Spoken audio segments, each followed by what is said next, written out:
Hello guys, आज मैं आप लोग के सामने एक चैप्टर 3 गुडविल की जो वैल्यूएशन है उसके सामने एक क्वेश्चन लेके आया हूँ जिसके अंदर wrongly debit to profit and loss वाला कॉन्सेप्ट होता है। और प्लीज इस वीडियो को देखने से पहले चैनल को सब्सक्राइब करें और वीडियो को लाइक करें।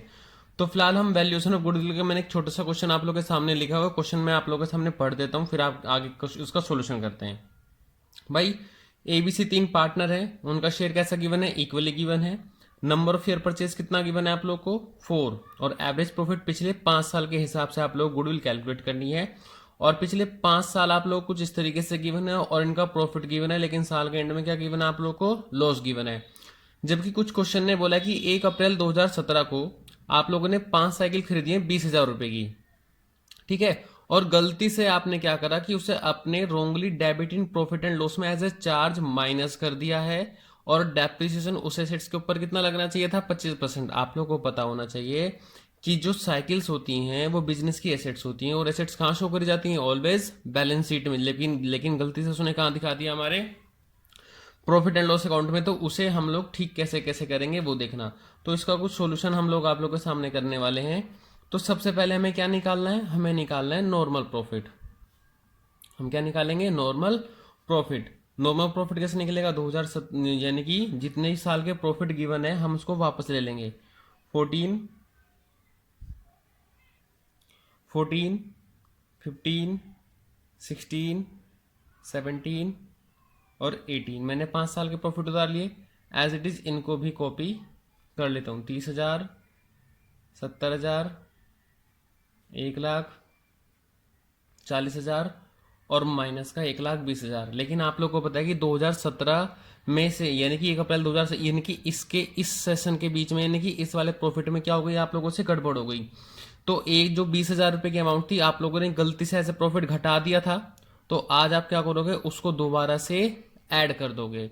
जो प्रॉफिट घटाया था ऐड कर दोगे। और आप लोगों को पता है कि जो वैल्यू थी 20,000 का 25% क्या लगना था उसके ऊपर? हमारा डेप्रिसिएशन लगना था, जो कि 20 पंजे कितना लगेगा आप लोगों का? यानी और कितने महीने के लिए?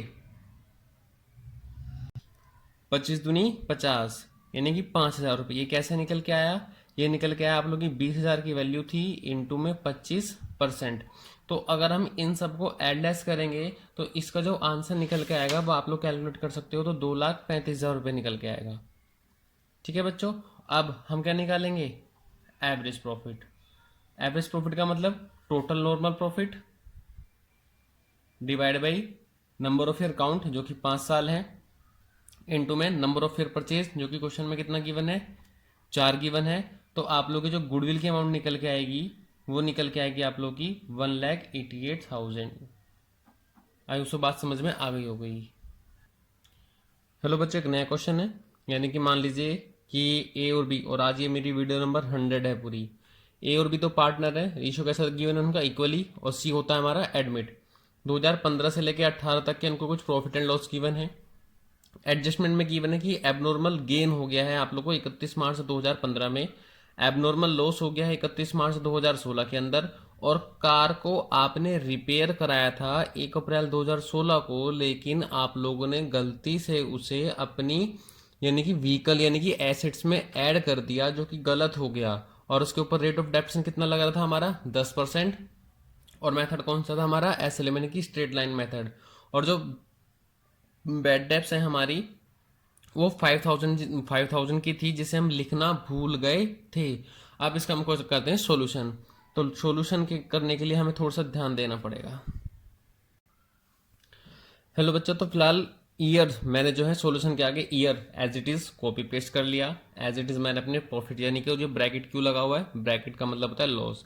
और एडजस्टमेंट जैसे कि मैंने आप लोगों को पहले बताया था कि एबनॉर्मल गेन गिवन है 2015 में। और एबनॉर्मल गेन्स क्या होते हैं मेरे? माइनस हो जाते हैं। और एबनॉर्मल लॉस कितना गिवन है मुझे? 20,000। तो उसको क्या कर दूंगा? मैं ऐड कर दूंगा। और अब आता है इंपॉर्टेंट पॉइंट्स को बड़े ध्यान से समझना। जो मेरी कार की रिपेयर थी गलती से उससे मैंने ऐड कर दिया था व्हीकल अकाउंट में, लेकिन कहीं ना कहीं डेप्रिसिएशन तो मैंने माइनस किया ही होगा 1 साल का। तो जो मैंने डेप्रिसिएशन माइनस किया था उस डेप्रिसिएशन की अमाउंट को मैं ऐड कर दूंगा।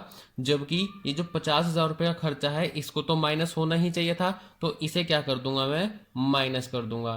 क्लियर है बच्चों। लेकिन अब अगर अगले साल की बात करी जाए तो अगले साल में जो है हमने डेप्रिसिएशन तो अगले साल भी घटाया ही होगा, लेकिन वो घटना नहीं चाहिए था, तो उस 5,000 को हम क्या कर देंगे, एज ए डेप्रिसिएशन ऐड कर देंगे। जबकि जो हमारी बैड डेब्ट्स की अमाउंट थी 17-18 के अंदर में, जो हम घटाना भूल गए थे, अब हम उसे को क्या करेंगे, घटा देंगे। तो कहीं ना कहीं ये इफेक्ट तो जीरो निकल के आ जाएगा। अगर आप इनका टोटल करोगे तो आप लोग का जो नॉर्मल प्रॉफिट की अमाउंट निकल के आएगी वो निकल के आएगी 60,000, 1,20,000 आप लोग ऐड कर लेना, 1,00,000 का माइनस हो जाएगा और आप लोग का 1.5 लाख रुपये निकल के आएगा। और अगर इन सब का टोटल करोगे तो आप लोग का 2,30,000 आएगा। क्लियर है। अब अगर हम गुडविल की वैल्यू निकालेंगे तो हम क्या करेंगे, टोटल प्रॉफिट डिवाइड बाई मतलब कि जितने भी काउंट होते हैं 1 2 3 4 डिवाइड बाई 4 इनटू में number of year purchase. Question के अंदर number of year purchase 2 given है, आप लोग को पता होगा, इतना कर लेंगे और आप लोग का डायरेक्टली आंसर निकल कर आ जाएगा 1,15,000। Thank you. प्लीज और मेरी वीडियो को लाइक और सब्सक्राइब करें।